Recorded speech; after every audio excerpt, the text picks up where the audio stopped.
So how to calculate your 10th and 12th percentage to enter into your CAT application form? Please understand कि आपकी 10th या 12th की marksheet पे जितने भी सब्जेक्ट्स मेंशन्ड है आपको वो सारे के सारे सब्जेक्ट्स को यूज करना है in order to calculate your percentage. ऐसा काफी बार होता है कि एक मार्कशीट में 6 या 7 सब्जेक्ट होते हैं, बट मार्कशीट में बेस्ट ऑफ 5 या 5 मेन सब्जेक्ट्स को यूज करते हुए परसेंटेज कैलकुलेट की जाती है और वो मार्कशीट पे एंटर कर दी जाती है। You can absolutely disregard that percentage. आपका बोर्ड चाहे कोई भी प्रोसेस कोई भी फॉर्मूला यूज करता हो, आपको जितने भी सब्जेक्ट्स आपकी मार्कशीट पे दिखाई दे रहे हैं उन सब सब्जेक्ट्स को यूज करना है in order to calculate your percentage. कुछ केसेस में सब्जेक्ट के लिए मार्क्स नहीं ग्रेड दिए जाते हैं, मार्कशीट पे उस ग्रेड को मार्क्स में कन्वर्ट करने का कोई ना कोई फॉर्मूला कोई ना कोई तरीका दिया होता है। कभी कभी each grade is equivalent to a range of subject. For example A plus 90 to 100 के बराबर है, A 80 to 90 के बराबर है। इन दैट केस आप उस रेंज की मिडिल वैल्यू ले सकते हैं। फॉर एग्जांपल A प्लस के लिए 90 to 100 की रेंज है तो आप 95 चूज कर लो।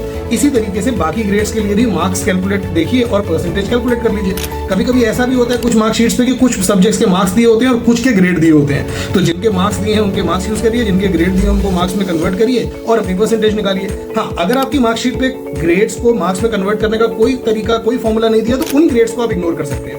कुछ केसेस में सब्जेक्ट्स के लिए मार्क्स नहीं दिए जाते, इंस्टेड ग्रेड पॉइंट दिया जाता है और एक ओवरऑल सीजीपीए दिया जाता है। इन दैट केस आप सीजीपीए को मल्टीप्लाई करेंगे एक फैक्टर से to arrive at a percentage. अब ये फैक्टर आपकी मार्कशीट पे ही मेंशन होता है। फॉर एग्जांपल सीबीएसई के लिए दिस फैक्टर इज 9.5।